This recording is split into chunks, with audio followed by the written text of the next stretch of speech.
Potential positive news signs out of North Korea as the regime cancels an annual anti-American rally.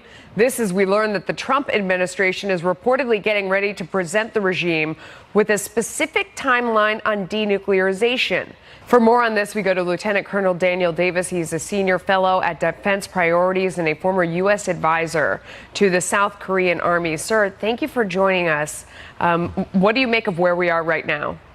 Well, I got to say that things are definitely moving in the right direction, but they're also moving in a predictable direction because we had President Trump and you had Secretary of State Pompeo before this Singapore summit were very clear that this was going to be the start of something, that it was going to be, a first step, and the expectation that it was going to continue on. So you had the declaration both of the Kim-Moon summit in April and then the Trump-Kim summit there, and both had this declaration but without the specifics, with the expectation that now then at the working level, those things were going to continue on now that they had established what the objectives were. Yeah. And I think now then you're seeing the very next step, which is exactly what you would expect.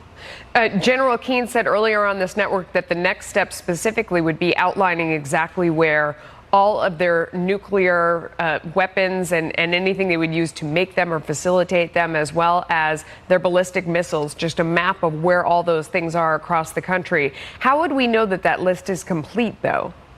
Well, that certainly is going to be on the list. I'm not sure that that's going to be the next thing because we have still a ways to go before we get there, and we need to have more confidence building measures so that they'll trust us to get that, so that when we do get that information, it's something that we can trust. But then that's going to really get into the heart of the matter is that it's always going to be possible that we don't get a complete list of it.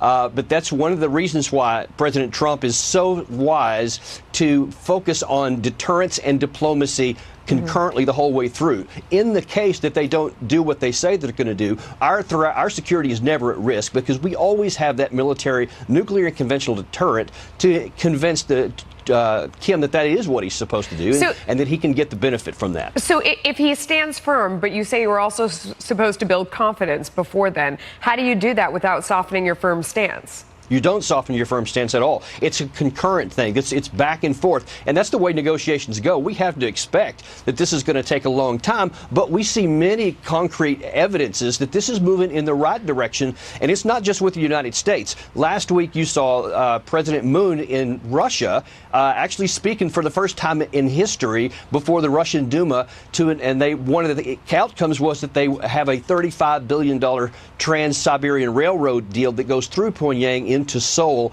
That you've also got, development and economics with Japan, China, and South Korea also trying to make good economic progress here. So you see that everybody's making plans for this thing to succeed. And so Trump is wise to keep going on step by step, but never letting that deterrent go down. If I could just ask you before you go, because you brought up the idea of Russia, and we have Ambassador Bolton heading over to, not ambassador any longer, but heading over to Russia at this point. What do you think of that meeting? Is that a good idea? Is that how you would advance things with Putin? Yeah, we have to, because Secretary Pompeo on Sunday really laid it out well. He said, we're going to look for areas of mutual benefit that we can with Russia, and we'll work with them where we can, but we'll always stand on our side to make sure that anything that doesn't work in mutual benefit is protected for the United States. And that's what we have to do, because we would wish Russia was different. We could wish that they hadn't done a number of things, but we have to deal with what we have, and we must always leverage everything we can to the benefit of the United States. And it would be counterproductive if we said, because they're bad, we can't talk to them on anything. So I think the administration is moving in the right direction. Lieutenant Colonel Daniel Davis, thank you so much for joining us. Appreciate it. Always my pleasure. Thank you.